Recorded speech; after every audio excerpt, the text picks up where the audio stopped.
Hey guys, I just finished playing Carrion by Phobia, and I have to say this game surprised me in a lot of ways. First off, I haven't really enjoyed these 2D platforming games until I played this one. Carrion is not only good, but it changes everything about the hero-villain dynamic. This game turns the hero killing some evil, disgusting monster on its head. You actually get to be the monster, or biomass, trying to escape the controlling humans. A bloody mass of teeth and writhing tentacles, this game really leans into being the monster in the best way possible. This is Carrion. Aside from taking control of a blood octopus monster thing, one of the first things I noticed was how easily the monster traversed the stage. Excellent mobility throughout stages allows for quick traversal through big spaces, and allows you to squeeze into vents and small corridors with ease. Even the way it looks while traveling is done well. The biomass attaches tentacles to nearby structures to propel itself through the area, so it actually looks like a wriggling monstrosity. It even manages to leave a blood trail on everything it touches so you can tell where in that area you've been. When you get into the biggest form of the biomass, there are some issues in navigation. When using tentacles, the center of control seems to be in the middle of the biomass. It's the same for the movements. It can be hard to get into an area when most of the biomass is on either side of the entrance though. Vents, for example, can be a real pain to get through, especially when you're getting shot at. There's also a bit of an issue with accuracy or when you're trying to aim. It probably works better with a mouse, but it can be bothersome when encountering enemies. Trying to accurately grab an enemy in a hurry before they turn around and put on their impenetrable shields was a constant nuisance. The good news is, the difficulty isn't punishing, meaning that you don't have to have pinpoint accuracy to deal with your enemies all the time. You can also use your environment to do damage for you. Metal grates and doors can smash enemies, and none of the humans seem to be able to swim.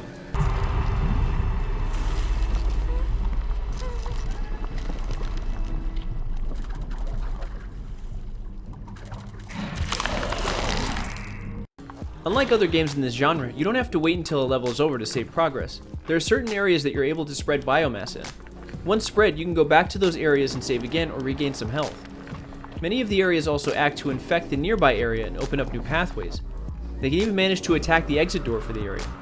Spread enough biomass and the exit from the area can be pried open. The great thing about being a terrible monstrosity is that you can pretty much destroy most enemies by smashing them up against things. There gets to be a real mess once you start moving around a room.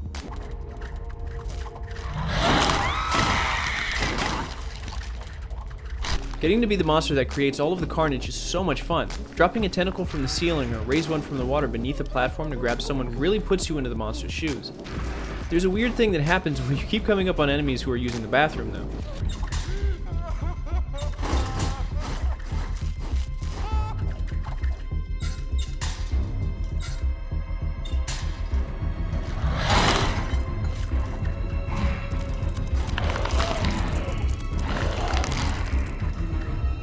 It's a little weird but kind of hilarious to roleplay the monster who's just about to crash through a stall. You're able to regain health and eventually grow in size by devouring humans. You start off as a small blob that's pretty vulnerable to being destroyed, but can move around really fast. Devour enough humans though, and you'll get big enough to start smashing through things. Once you unlock the ability to get bigger, you are an unstoppable mass of writhing tentacles and teeth. Your monster is so big that it even becomes difficult to navigate around small openings. There are unique advantages to each stage of the monster's size. Some areas require you to be big enough to smash through obstacles ahead of you to get to new areas. Others may require you to pull things apart as a humongous monstrosity, or shed mass and cloak through lasers as the smallest version. These puzzles that can make you continuously change your form to navigate through them are some of the best parts of the game. One of the best things about all of the levels in the game is that they're not separate stages that can be traversed only once. The end of every level has a kind of portal that brings you into the next area. Once you move around enough and solve enough puzzles, more of the map becomes available and you soon realize that it's all connected. Each stage can be returned to, and when abilities are unlocked and mastered, you can find all of the places that you may have had to skip over previously. It's a great reason to look over some of the areas you've already been to once you gain some new abilities. One of my frustrations from this massively connected area is that there's no map. Several times throughout the game, I honestly had no idea where to go and felt like I was going in circles. Sometimes even having to renew puzzles because I went the wrong way. Fortunately, the monster can move through areas pretty quickly, and the game isn't punishingly hard to get through if you do go the wrong way.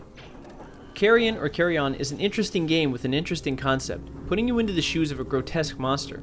Other games have tried to do this for a segment or even a stage, but not as much as letting you do it the entire game. Having puzzles that can only be accessed by having certain abilities and abilities being restricted to mass makes the player strategize on how to get through the obstacle and deciding whether or not to drop mass. I love this mechanic and how well the puzzles are thought out. The biomass not only looks the part of horrifying monster, but also was a ton of fun to play as. Carrion was such a different experience for me and really overshot my low expectations. Don't let the simple graphics and 2D design mislead you. This game is so much fun and I highly recommend everyone play it. If you're looking for a game that isn't crazy hard or time consuming, but is a lot of fun and offers a unique experience, Carrion is it. Definitely give it a try if you haven't already, and it's available on Xbox Game Pass. Anyway, that's it for this one. If you enjoyed this video or thought it was interesting, please like and subscribe. I will see you in the next one. Bye.